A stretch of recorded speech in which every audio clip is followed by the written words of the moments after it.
何か一つのことを知るということが大きな喜びにならない。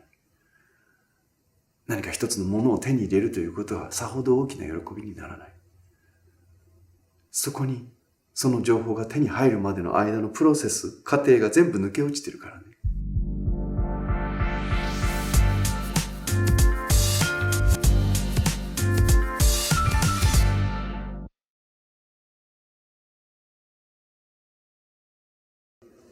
ペンネームてつさん、17歳の男の人からいただいたお悩みです。こんにちは。私は無気力で生きる意味がわかりません。なので何をやるときも本気になれません。私の人生が不幸だとは感じません。ただ人生に生きがいを感じられません。何もしたくないし、面倒だと思ってしまいます。目標もなくやりたいことも本当に好きなこともありません。ただ生きているだけの人生です。この世の中、理不尽なことがいっぱいです。その中でも何とか生きていかなければなりません。人生の楽と苦を比べると確実に苦の方が多いです。ほとんどの人がそうだと思います。私はただ甘えて生きています。苦しむのが嫌で楽に生きてしまいます。そんな自分が大嫌いです。私は道を踏み外さないように生きていこうとしています。それは失敗を恐れているだけで、楽な道を通って生きている自分がいます。そんな自分を変えたいです。この考えが変わることができればいいと思っています。普通って何なんですかね？大勢が普通なんですかね？少数の考えは普通じゃないんですかね？大勢が嫌い、普通が大嫌い。なかなかまとまらなくてすみません。こんな悩みを読んでくださってありがとうございました。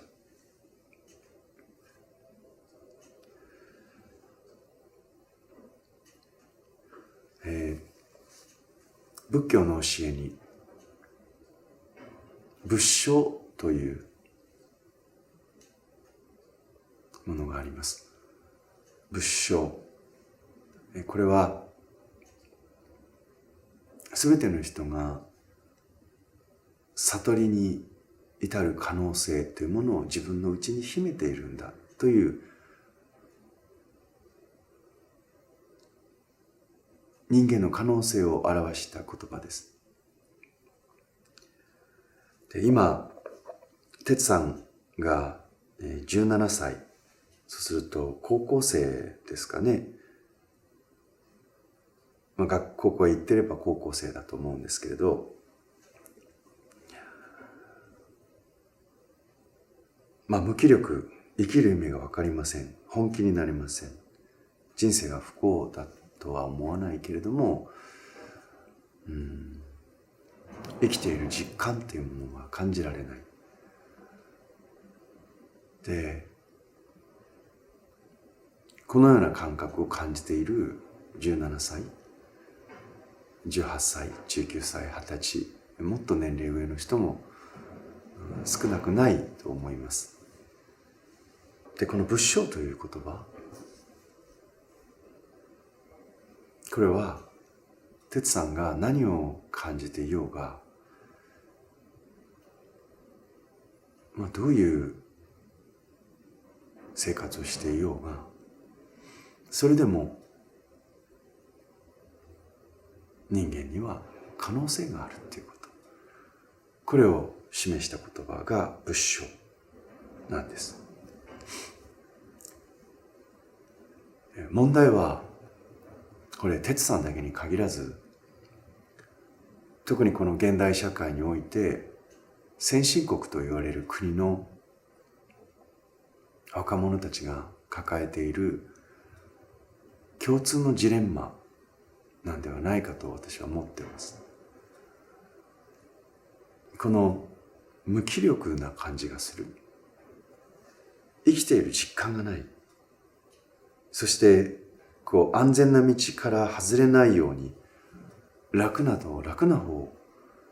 生きたい。でもそんな自分が嫌。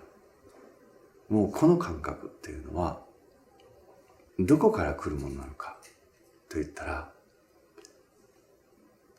この便利すぎる、豊かすぎるものと情報にあふれすぎているこの現代の社会から来ているっていう一つの社会問題だと感じています。哲さんが自分でもそのように分析しているように、決して不幸な、食べるのに困ってるっていう状態かって言ったらそうでない。でもこの無気力感っていうものは、この不幸ではないという状態、豊かな状態だから出てくる心境なんです。そしてまた、大勢が嫌い。少数に、その、普通が嫌い。大勢が嫌い。この感覚もまた、現代社会の特有の、豊かな国の特有の病なんです。大勢が嫌い。普通が嫌い。例えば、空を飛ぶ、大空を飛ぶ鳥の群れ。大海原を、海の中を、大きな大海の中を泳ぐ魚の群れ。彼らは、少数でいたいとか、普通でいたいとか、逆に普通でいたくないとか、大勢に飲まれたくないとかと思ってないですよね。なぜかって言ったらそれは自然界の中で動物というのはたった一人で生きることはできない。だから群れを作っていかなければ生きていくことができない。この弱き自分を守っていくことができない。そのことを本能的に知っているので、大勢の中に入って群れで生活をし、そしてその群れから外れないように生きていくということを自然の中で生き抜いていく自然の知恵としてやっているわけです。でも豊かな個というもので生きることができるような錯覚に陥るこの現代では、大勢でいることは嫌だと、普通であることは嫌だと、そのような大勢に対しての、それから普通に対しての反発というものが生まれてくるというのが、この哲さんの今のジレンマの仕組みなんですね。もう一度話を整理すると、問題は哲さんだけのことではなくて、この現代社会の抱える問題、無気力感というものは豊かすぎるもの、豊かすぎる生活、便利すぎる生活の中から育まれてきます。そして大勢多勢に対しての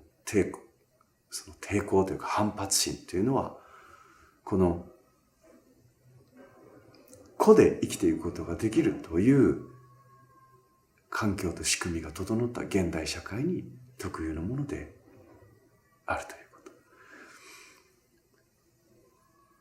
と。少し話を戻して、この豊かさというものがなぜ無気力感を生むのか、便利さというものがなぜ無気力感を生むのか、これは私たちが通常考えている便利というものを外していけばわかることです。私も便利さゆえのものにあふれた生活をしていたゆえの無気力感というものにずっと苛まれていました。17歳の時、18歳の時、例えば大学受験をしようと思ったら、勉強を頑張ればいいという環境に私たちはいますよね。例えば高校生の人たち、もちろん家が貧しくてとかね、アルバイトをしながら勉強している人もいると思います。でも多くの学生と言われる人たちは、学校の大変さもあるし、人間関係の煩わしさもあるし、親との確執とか反発心もあるし、だけど、学校へ行って家に帰ってきて、食べるには困らない。そして部屋で受験は大変だけれども、勉強するのは大変だけれども、そしてつまんない、わかんないことも多いけれども、机に向かって勉強していればいいという、それで生活をしていくことができる、生きていくことができるという環境にあります。だから悪いって言ってるわけじゃないんです。で、この便利さ、豊かさというものが、本来、有り余るほどのエネルギー、肉体的なエネルギー、そして精神的なエネルギーというものを持っている人間の非常に偏った場所に押し込め、偏ったエネルギーの使い方というものに向かわせてしまう。そこにね、ものすごい肉体的な反発、ジレンマが起きてきたり、精神的なジレンマが起きたりするんです。例えば、私も子供の頃そうでしたけれども、このお寺っていうところにいてね、でましてや私の師匠の時代といいますか、もうちょっと前の時代の人たちっていうのは、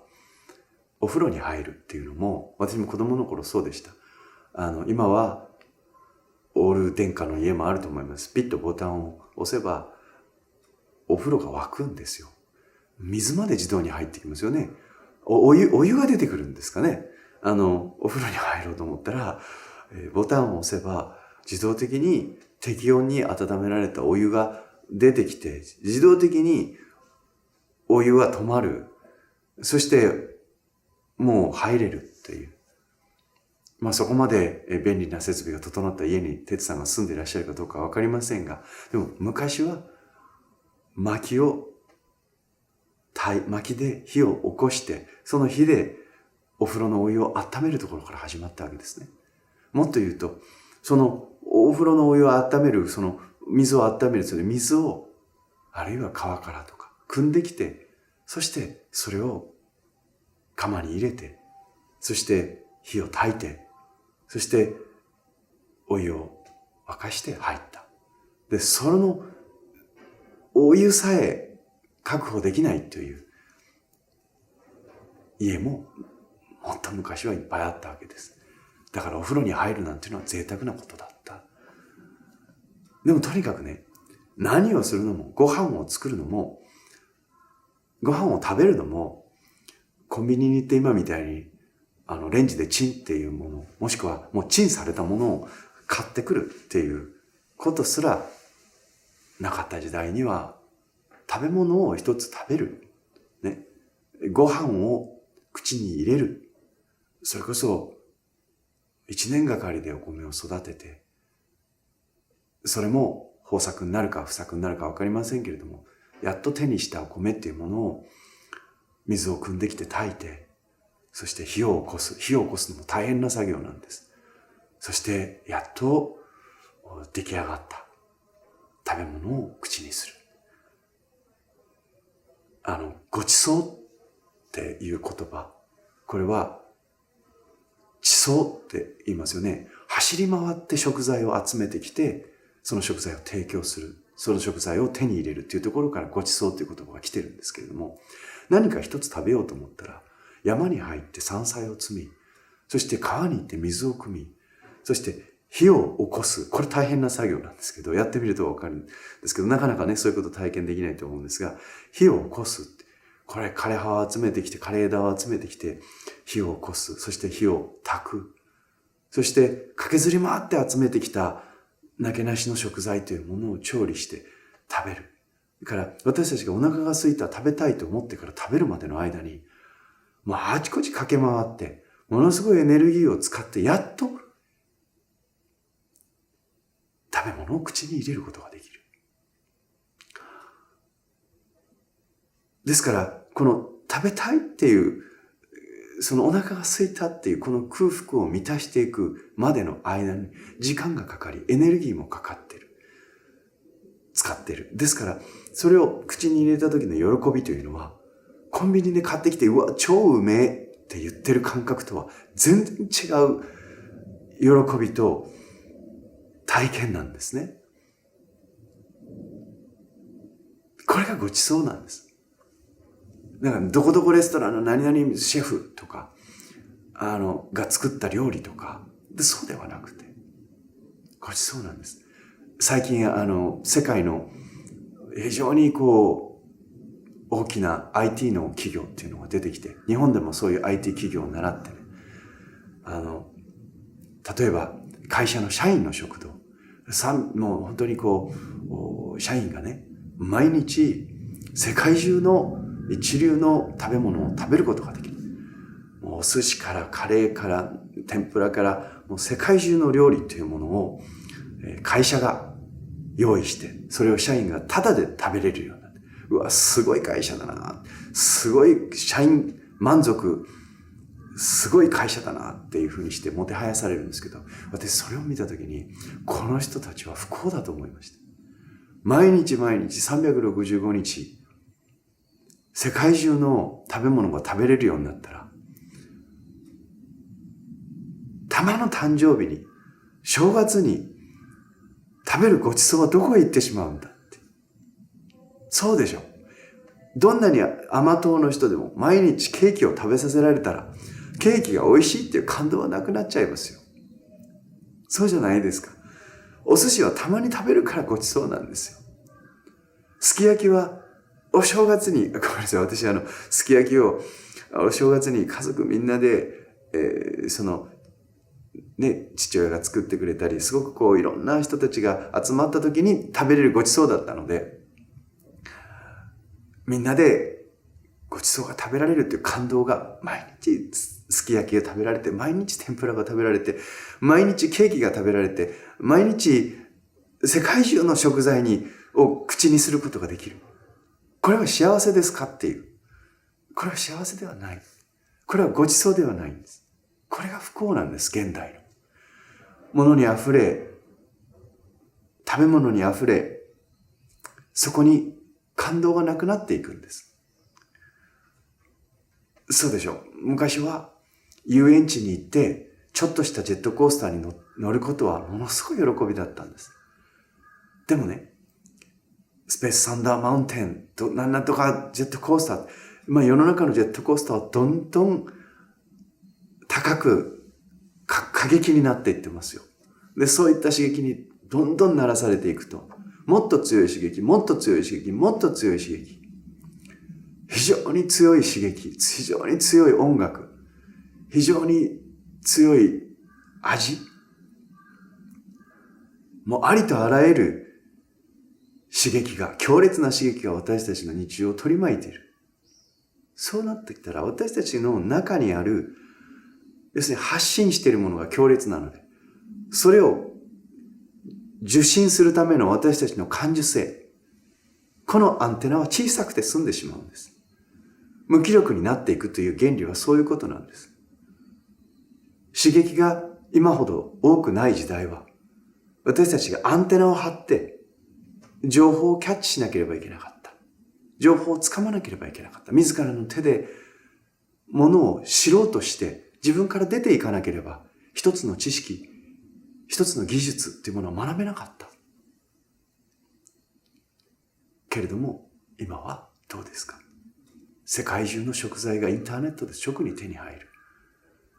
スーパーにものの5分も歩いていけば、ありとあらゆる食材が手に入る。インターネットを開けば、世界中のありとあらゆる音楽、ありとあらゆる情報、ありとあらゆる知識が手に入るんです。これが幸せな時代かといったら、幸せな時代とも言えるかもしれない。けれども、違った視点、感性という視点から言えば、私たちの感性の受信機というものがどんどん弱められていくということです。携帯の電波というものはどこに行ってももう今は受信できます。でも昔は私も携帯電話移動って言われた大きな携帯電話だった時代から携帯を持ってましたけど、もう電波が通じるということは本当に大変なことなんだっていうことをその時代から使ってるからわかるんですが、今は当たり前に電波が通じる。これが現代に起きている一つの不幸です。物が豊かである、そして情報が豊かにあるからゆえ、何か一つのことを知るということが大きな喜びにならない。何か一つのものを手に入れるということはさほど大きな喜びにならない。ごちそうを口に運ぶということがさほど大きな喜びにならない。そこにその情報が手に入るまでの間のプロセス、過程が全部抜け落ちてるからね。そして気力というもの、それが失われていってしまう。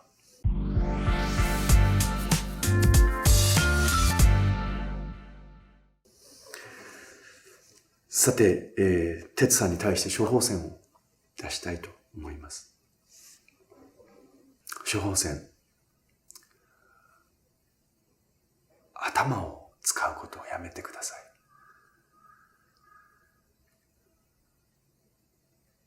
人間は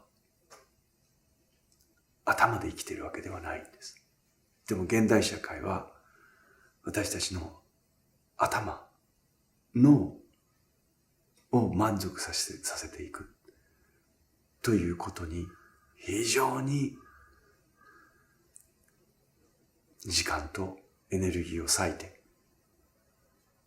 天才クラスの人たちが私たちの脳というものの知的好奇心というものの奪い合いをするためにものすごいエネルギーと工夫を凝らしているという時代です。ですから私たちの身の回りには勝手にいろいろな情報が飛び込んでくる。そして勝手に脳を使ったのエネルギーというものを消費させていく。脳の労力というものを使っていくように、脳を満たしていくように、その脳の知的好奇心を満たしていくような仕掛けがいっぱいあるんです。で、そうなるとどうなるかというと、脳は疲れてきますから、どんどんこの脳の疲労ということが起きてきてしまうんですね。疲れすぎてしまっているんです。では、非常に脳に偏った疲労というものが溜まった。そして無気力になっている私たちの感性を取り戻していくためにはどうしたらいいか。頭を使うことをやめることです。で、どうしたらいいのか。体を使うことです。私たちの体には何十兆と言われる細胞があって、実はこの細胞一つ一つがみんな生きるためのエネルギーを爆発的に持っています。ですからお坊さんは修行に行くと、すべての情報を断たれるんですね。新聞もテレビもインターネットも当然ない。そして徹底的に外ではなくて自分の内にその意識というものを向ける。そういった訓練をさせられる環境に入れられます。ねえ、今この哲さんが感じている葛藤ですね。なんかわからないけどもやもや、無気力、楽な方を選んでしまう自分がいる。苦しいことは嫌だ。だけどそんな自分は嫌だと同時に思ってるって。これがね、哲さんの体が感じていることです。そして正しい感覚です。で、この正しい感覚を取り戻していくためには、頭で考えることをやめるということです。何も考えなくていいんですかって、そういうことではないです。もっと体で感じることを増やすということです。参考になるかどうかわかりませんが、私が哲さんと限りなく近い年齢の時に行っていたことがあります。私も同じように、なんだかわからないけれども、自分というものは楽をして生きていく。この自分というものを、なんとかね、苦しいことを避けて楽なことを選ぶ。これは当然人間としてはもう本能的に当然なんです。でも、そういう自分は嫌だと。これは別に苦しみたいという意味ではなくて、なんだかわからないけれども、自分の感性というものをもっと磨いていきたいと。もっといろんな体験をしたいと。もっといろいろなことを人目線ではなくて自分が感じていたいと。もっと自分の持っているものというものを発揮したいと。自分をもっと表現したいということがその根源にあるんです。で、ここをですね、もう一度自分の無気力になってしまった感性というものを取り戻すためには、肉体的な知恵というものに自分を開いていく。ここが一つの突破口になっていくだろうと思います。私が哲さんと同年代ぐらいの時に、今でもそうなんですけど、やったことは何かというと、例えば私大学の時に、東京の駒沢大学というところに行っていました。それは東京の世田谷区というところにあるんですが、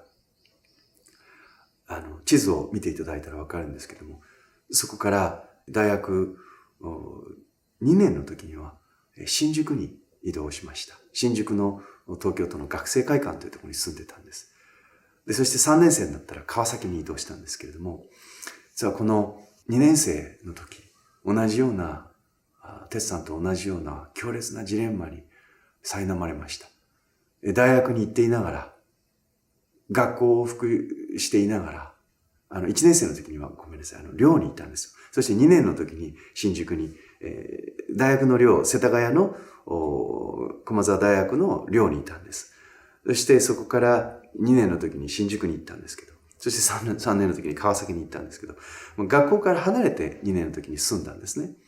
そして大学1年から2年にかけて空手を始めました。そして新宿に移りました。これなぜかと言ったら、空手を始めたのも新宿に移り住んだのも、今の哲さんが感じていたような無気力感に自分が苛まれるようになったからです。学校行っていながら、学校の授業は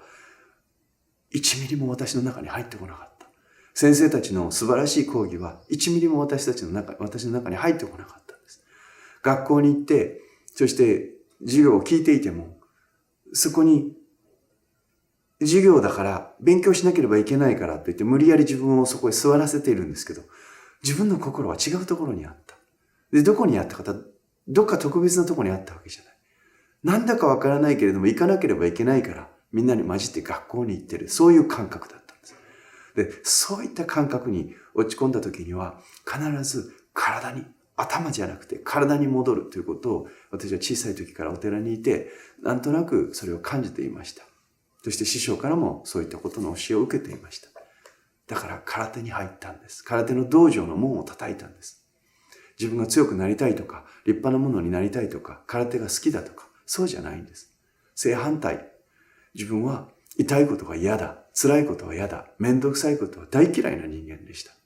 空手道場なんか入ったら痛いでしょ。辛いでしょ。苦しいじゃないですか。何が悲しくて、大学生になって親から離れて、やっと誰にも文句言われない自由な世界を手に入れたのに、なんで空手道場に私が入らなければいけなかったか。それは、こののうのうとしている、安穏としている、無気力な自分というものに、喝を入れたかったからなんです。そして新宿に引っ越ししました。新宿から学校まではバイクで通っていました。だいたいどうですかね、20キロまではないのかな。でも、おそらく20キロ近い、17、8、どれくらいですかね。多分15キロぐらいはあったと思います。その距離を、どうしようもない自分の無気力感に苛まれた時は、歩いて学校まで通いました。ずぶ濡れになりながら雨が降った時に歩いて通ったこともあります。バイクで行っているんですけど、途中でバイクを降りて、ね、なんかこう、のうのうと生きている自分というものが嫌で仕方がなく、バイクを降りて、エンジンを止めて、そしてバイクを押しながら、何時間もかけて私7班に乗ってたんですね。750cc のバイクに乗ってたんですけど、重いバイクを手で押しながら、自分を苦しめるために、学校から新宿の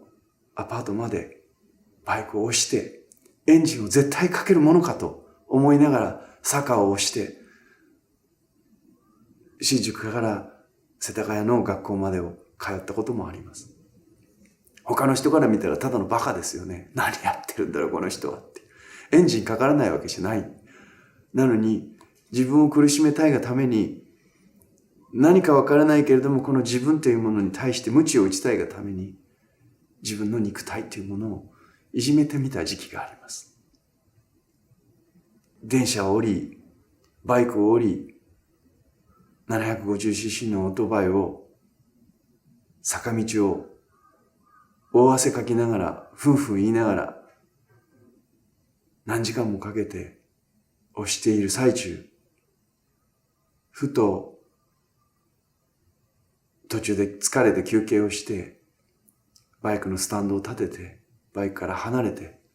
こうやって背伸びをしながら、ふとそこにでも咲いている小さな花があったり、野良猫がそこを通ったり、必ず自分の肉体を精一杯使った後は、自分が今まですごいスピードで走り抜けていた道端に確実に咲いている花、ちっちゃな花、そこに数匹で溜まって会話をしている野良猫、そういったものに心が止まるっていう体験をしました。何か言葉にするわけじゃないんです。でも、なんかみんな一生懸命生きてんだっていう、そういった感覚を自分の肉体を精一杯使った後っていうのは得られた感じがありました。取り留めない話になりましたが、何が言いたいかというと、私たちは便利すぎる、豊かすぎる、そしてたくさんの情報に触れすぎていることによって、自分がやっていること、自分が体験していること、自分が学んでいることの実感っていうものがどんどん奪われていってしまうんです。で、これを取り戻すためにはどうしたらいいか。あえて便利さを、自分が持っている便利なものっていうものを一旦それを排除してしまうっていう必要はないんですけれども、一旦置いておいて、そしてあえて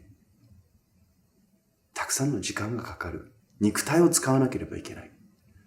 特に体を使わなければいけないということをやってみるっていうことなんです。私も時々メールとかね、Facebook とか、今なんか LINE とか、いろいろな便利な方法で人とコミュニケーションを取る連絡手段が多いですよね。でもあえてメールを捨てて、時々友達に手紙を書いてみる。それも筆で書いてみる。そんなことをしたりします。メールを同じ人に同じことを伝えるのに、メールとか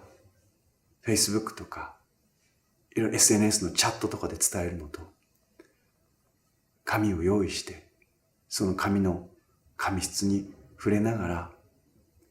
筆で手紙を書くのと、同じことを伝えるんだったらメールの方が早い。でも時間をかけてでも手紙で書いてみたときに、その人に伝えたい思いとか、その人に伝えたいこととか、これがね、もっと実感を持って自分の中に深く伴ってくる。そのような感覚を得られていくんです。取り留めのない話になりましたが、このテツさんからいただいたお悩み、これはテツさんに限らず現代の多くの人たちが陥っている一つのジレンマではないかと思うんです。だから便利さを全て捨てようという話はしているわけではないんです。私もこうやって今ね iPad を使ってたりします。でもこの iPad に今原稿というものをね落とし込む前に、この一人一人のお悩みというものを筆で書いて、そしてその筆に対して、その悩みに対してどういう気持ちに、どういう今心境にこの人はあるんだろうということを本当に時間をかけて一緒に悩みます。だからもし私の話が誰か数人にでもその心に響くということがあるとしたら、それはなぜですかと言われたら、これは私が時間をかけ、その人と同じ悩みを自分の中にもやっぱり持ってるわけですよね。かつて持ってたわけです。だからわかる。その気持ちというものはまだ私の中にいろいろな体験を伴って残っているわけです。で、これを一生懸命掘るという作業をしながら、今、哲さんの悩みに答えようとしている。覚えておいてください。無気力感というものが自分を苦しめたら、それは自分に感性がないからではない。あまりにも便利すぎる。あまりにも豊かすぎる。あまりにも情報や知識が簡単に手に入るという、そのようなこの社会の便利さというものが自分の感性を奪っていくんです。アンテナを立てなくてもいい、自分が感性を伸ばさなくてもいいという環境を周りが勝手に提供してくるんです。それによって得られる豊かさ、そして便利さというものによって私たちは快適に生きることができる。でもこれからの時代はそのような時代だからこそ意図をしてそこを外していかなければいけない。本当の自由、本当の豊かさというものはインターネットには載ってないんですね。本当の豊かさ、本当の自由、本当の自分の感性というものは私たちの外にあるものではない。自分の中にあるものです。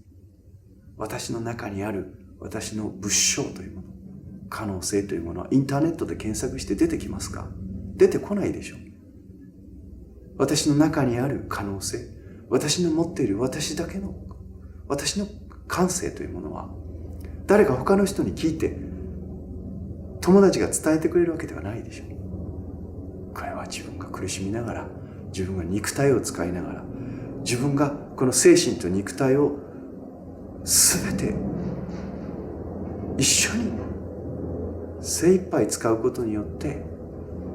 自分の内側にある自分の感性というものを花開いていくんです。物性が花開いていくんです。どうぞ自分が無気力感に苛まれた時には自分の心と体を両方精一杯使う。便利さをあえて避けてみる。そのような取り組みをしてみてください。きっと少しずつ自分の感性が、無気力感というものが拭い去られていくだろうと思います。頑張ってください。